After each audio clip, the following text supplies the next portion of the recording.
Where do I begin? Holy hell. Oh my God. FNAF 2.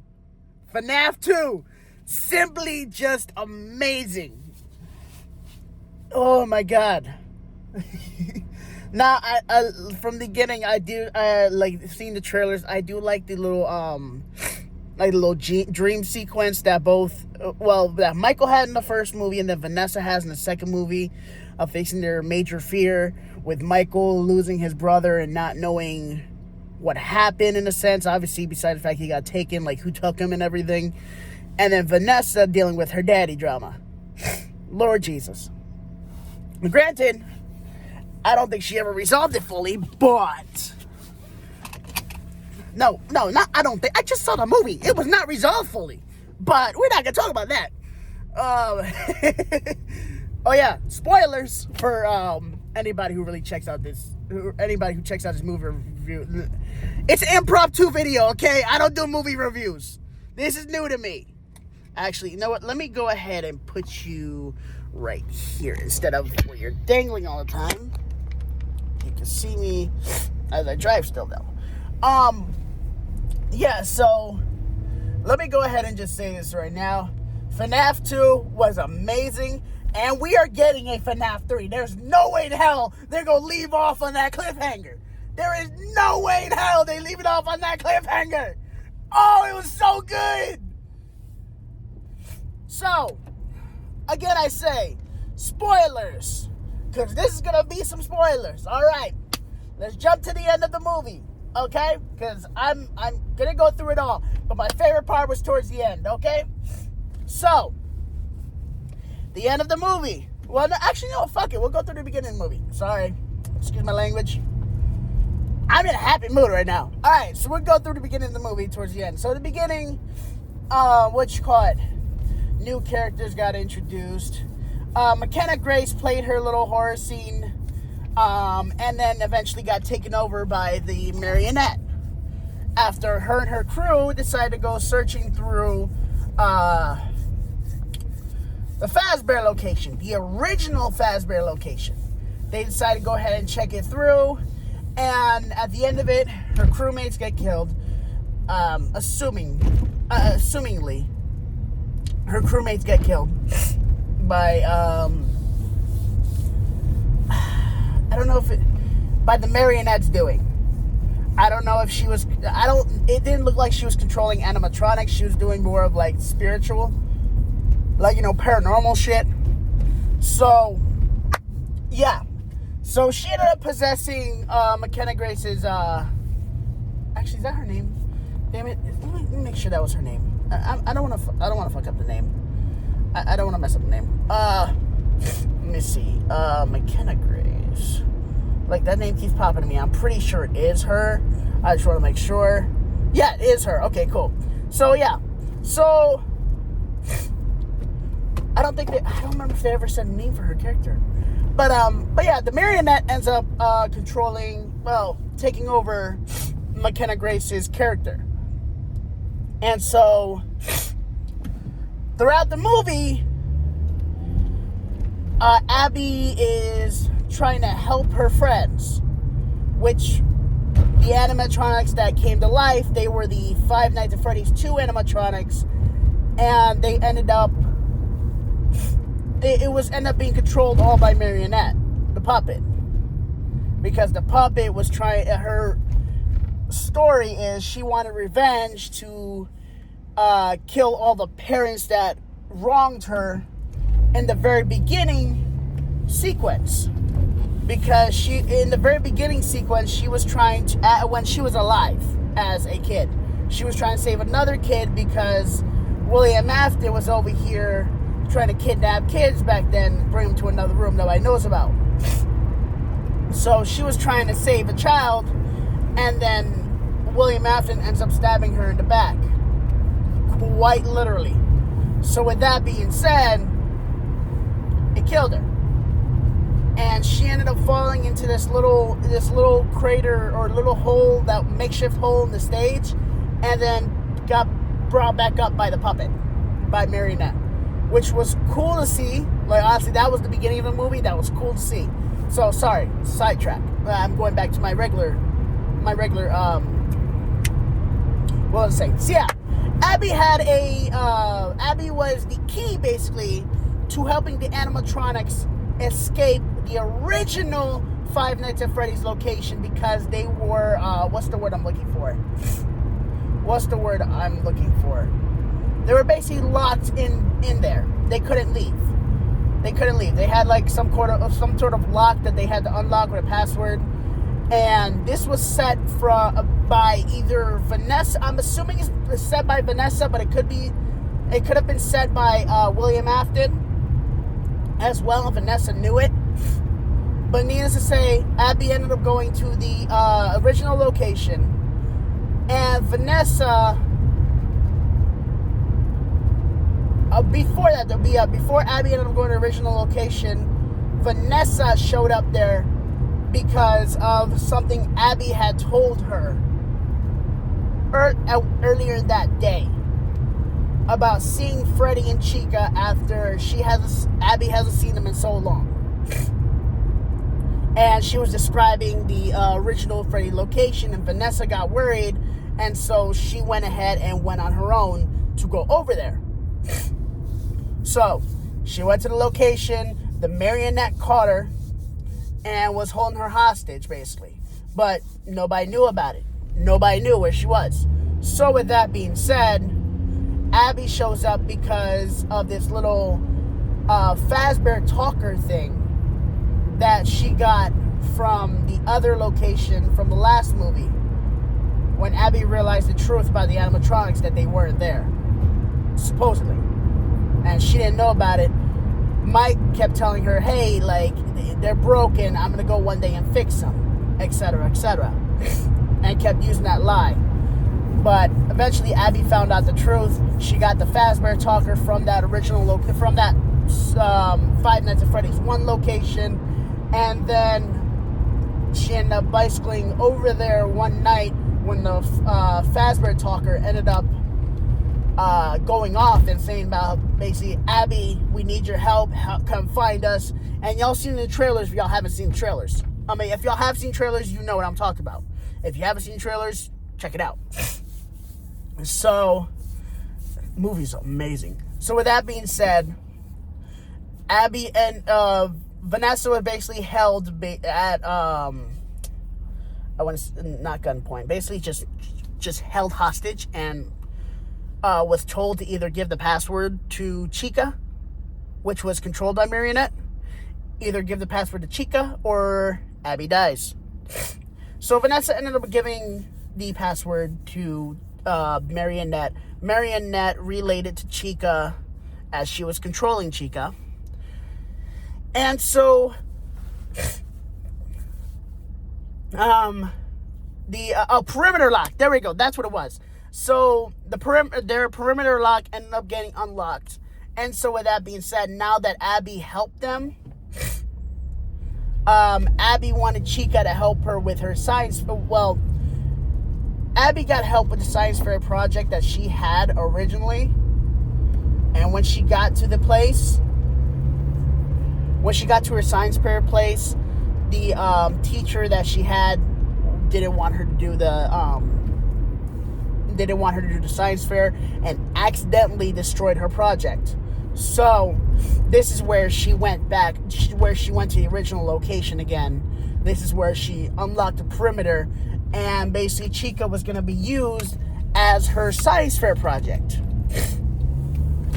But Abby did not know Chica was controlled by Marionette, and Marionette's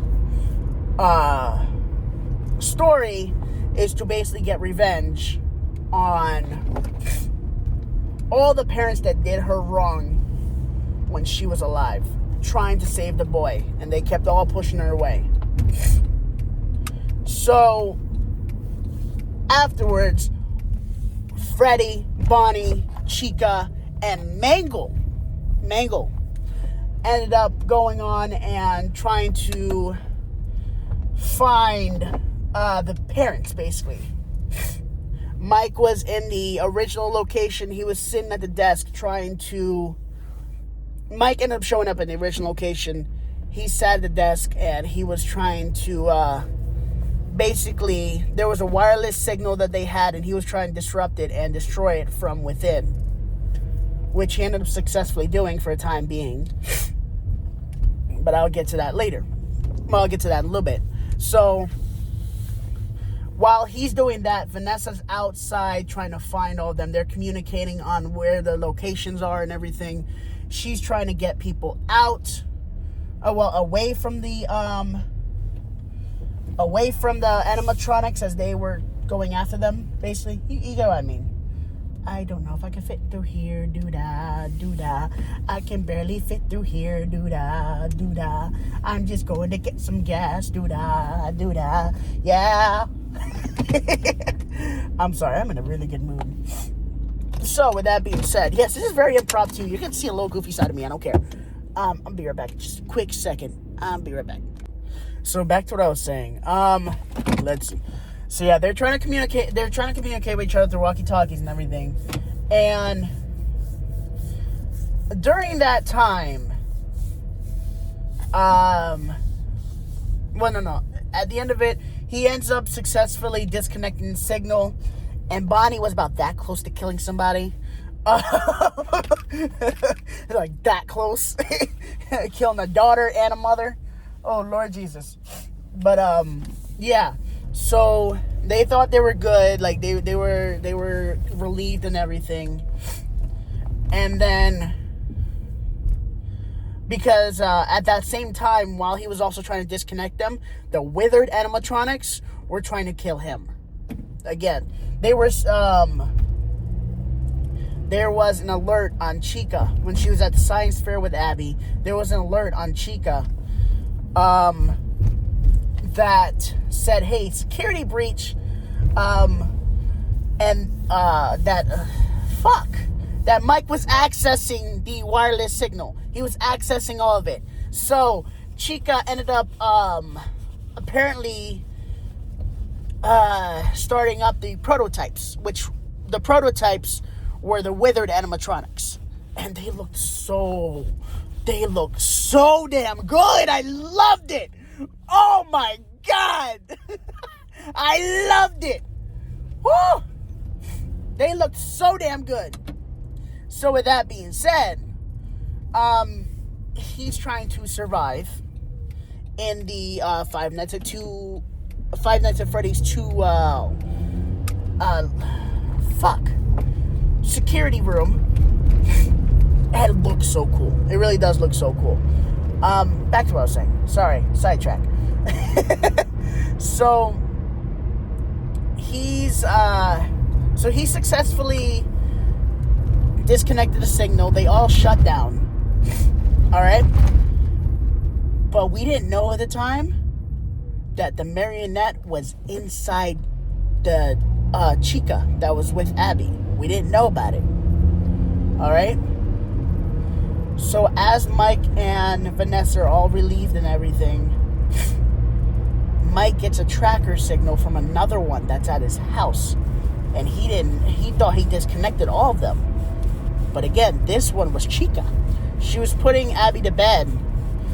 And as she put Abby to bed, Chica started discombobulating and being weird. And then out came the marionette from her chest. And basically attached herself to Abby. And so it was a little bit creepy. I'm not gonna lie, it was a little bit creepy, like in a cool way. Like when Vanessa ends up going to the house and seeing Abby or Charlotte, marionette, all in one basically. It was kind of creepy. They had a little face-to-face showdown, whatever you want to call it. And then towards the end of it, it threw me off. It threw me off just a little bit because of the lore, because of what I'd known from the lore for so long. Alright? Now, in the beginning of the movie, we're going back to the McKenna Gray's haunted house sequence. Or, not haunted house. The original Five Nights at Freddy's location. So apparently, her and her crew got a call from Mike saying to go meet them at this location because they were basically just looking at horror shit.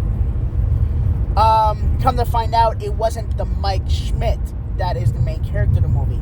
It was Michael Afton that called them. Okay? So he's seen in the beginning of the movie, he basically lures them in to the Five Nights at Freddy's location and has them killed, and Charlotte possesses. Basically, he wanted to bring his sister back to life. Okay? So that was at the beginning of the movie, remember that. And now at the end of the movie, all the newer Five Nights at Freddy's 2 animatronics, Freddy, Bonnie, Chica, and Mangle, they show up at Mike's house, Mike Schmidt's house, after he shows up with a music box that he was given to by Henry Emily.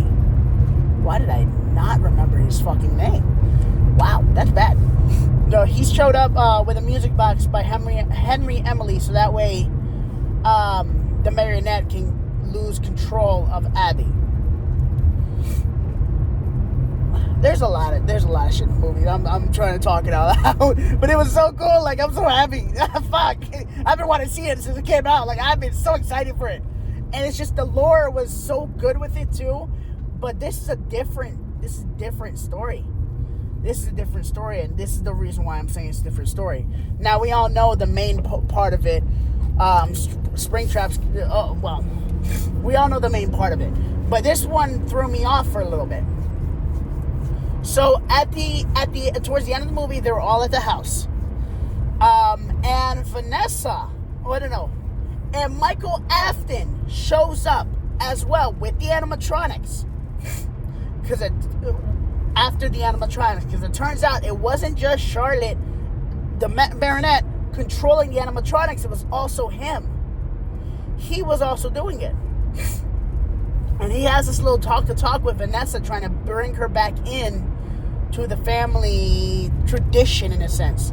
Because Michael Afton is trying to keep doing what his dad was doing, which is contrary to the lore, where Michael Afton was trying to stop his father. But he couldn't find it threw me off for something. Like, there's a different story here. I like this, but it's throwing me off.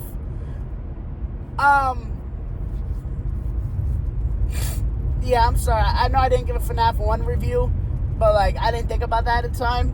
And like FNAF 2, this is like definitely an impromptu music review. Like, literally, like, I got off of work and I was looking at the movie tickets and I'm like, fuck it, we're doing it. And like, it was just a spontaneous decision to do. Really just spontaneous. Like 30 minutes before the movie started, I decided to get dressed to go to the movies. Yeah. Sorry, y'all. The cold got me a little cold. But with that being said, Michael ends up continuing what the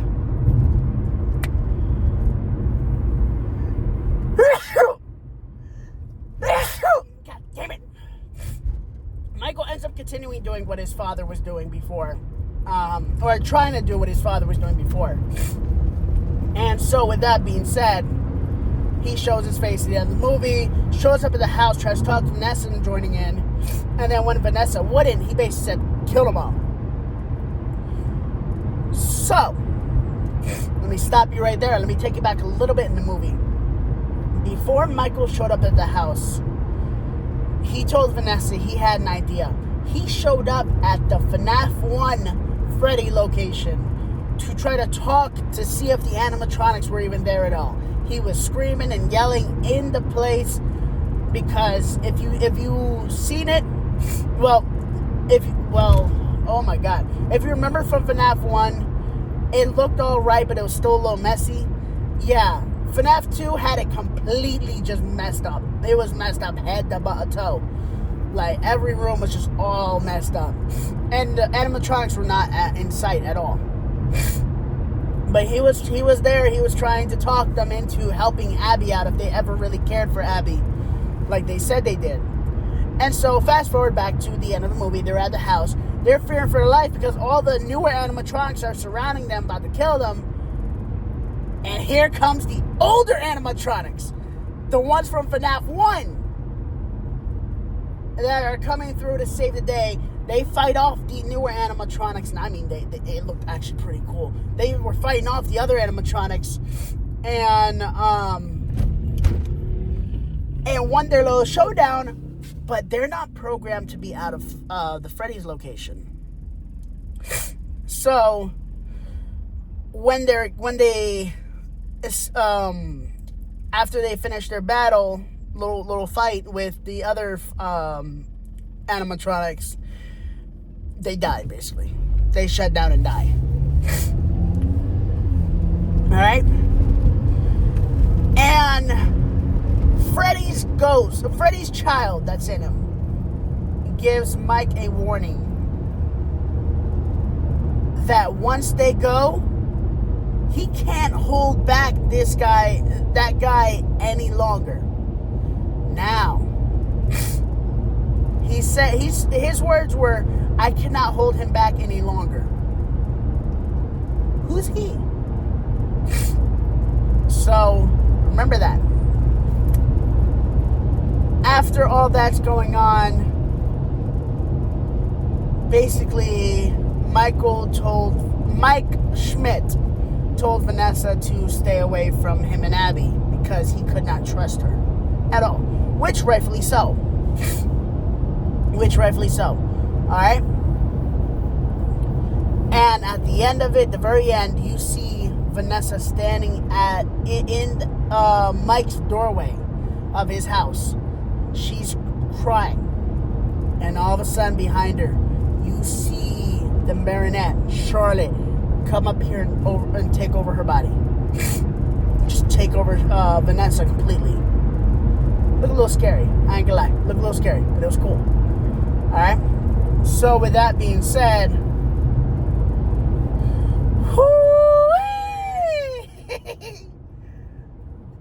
that was like the end. That was the end. The end credits started showing. I'm like, you have to sit through a movie, especially if you know it's gonna be a continuum. You have to sit through the credits to see if there's something else. And sure enough, there was. A couple guys were going to the FNAF 1 Freddy location, and we're trying to ransack the place because apparently it was getting demolished the day after that. And one of the guys, they found Springtrap in the room that nobody really knows about. So remember FNAF 3 on night 2 in the video game, FNAF 3 on night 2, the phone guy, whoever the phone guy was, he was talking about, hey, we found a real live one. Yeah, that's what the dude said. He's like, we found a live one, y'all. Some shit like that. I don't know. But yeah, he was so happy for it and everything. And so they wrapped Springtrap up in a garbage bag type thing to cover him up because they were going to take him out. And it was raining outside. They were going to take him out to the car and steal him, basically. So, the final scene is just looking right at Springtrap, Bonnie, looking right at him, and his eyes start lighting up like he was turning on, basically showing that, hey, the other animatronics that died, they're gone. Now it's just him, and he's back alive, and he's gonna be stronger than ever. And I know damn well there's gonna be a FNAF 3, and I can't wait.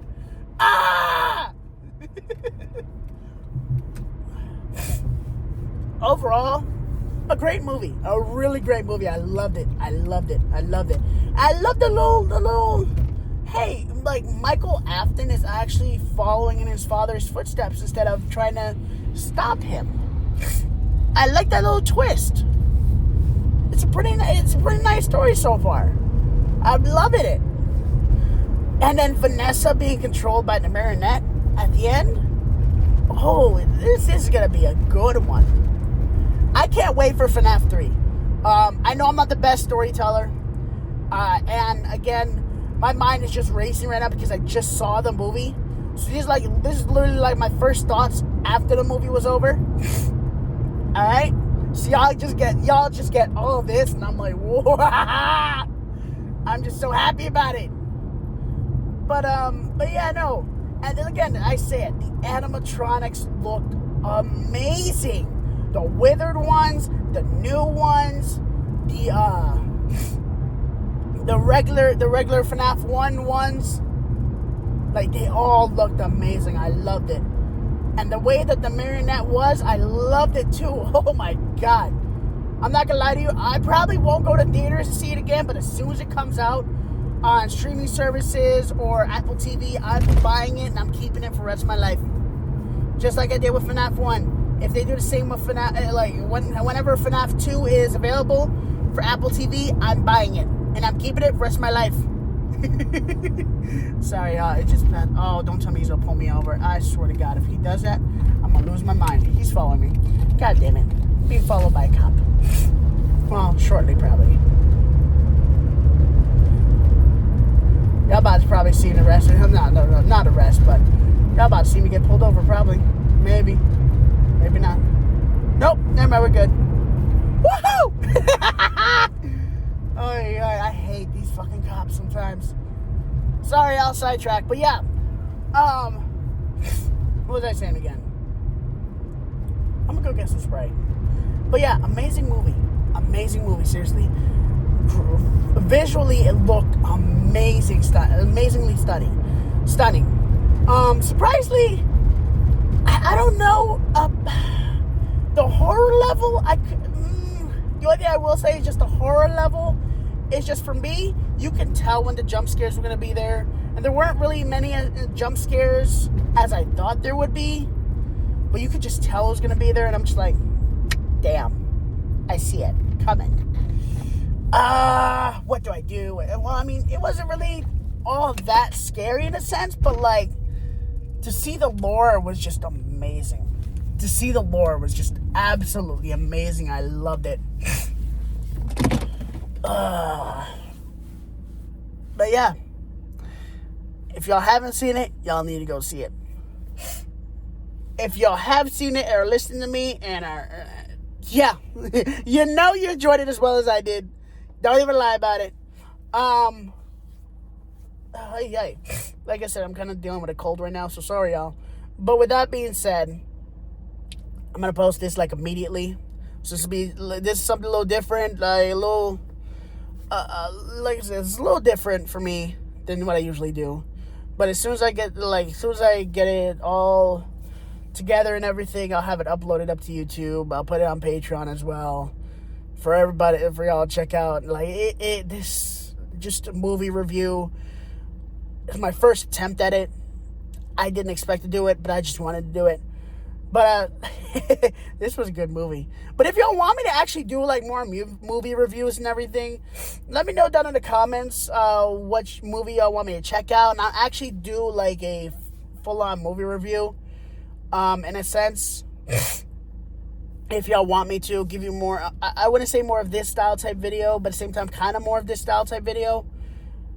And just give y'all a little different things, you know what I mean? But without further ado, I'm out. Wait a second. And of course, down and below, you're going to hit the in the description box below, click a link to my new single, which is dropping January 1st, called Something Real. It's a beautiful song if y'all want to check it out. Go ahead and click the link down below for the Patreon. Click the link down below for the Discord if y'all choose to join it. But without further ado, I'm out. Peace. Take this pain away. What's there left to say?